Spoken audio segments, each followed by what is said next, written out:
হাসিনা ঢাকা এই স্লোগানটা সব থেকে বেশি ধারণ করে চাপাই নবাবগঞ্জের মানুষেরা।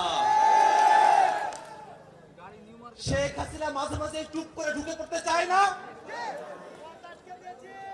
চাপাইয়ের মানুষেরা বলে শেখ হাসিনা ঢুকুক, ওরে ধরে আম গাছে বাইধা রাখা হবে, গণহত্যার বিচার করা হবে।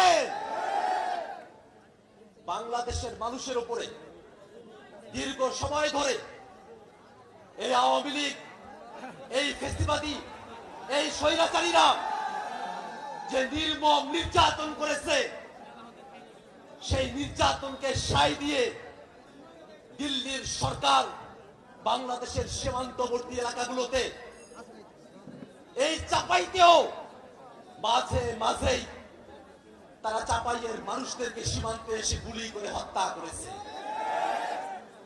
বাংলাদেশের মানুষের লড়াই মানবিক মর্যাদা প্রতিষ্ঠার লড়াই।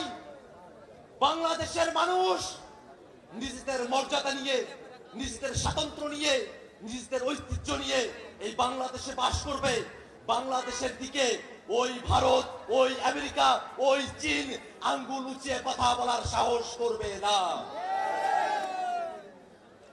আপনারা চাপাইয়ের মানুষেরা দীর্ঘ সময় ধরে আপনারা আঞ্চলিকভাবে বৈষম্যের শিকার হয়ে এসেছেন, রাজনৈতিক বৈষম্যের শিকার হয়ে এসেছেন।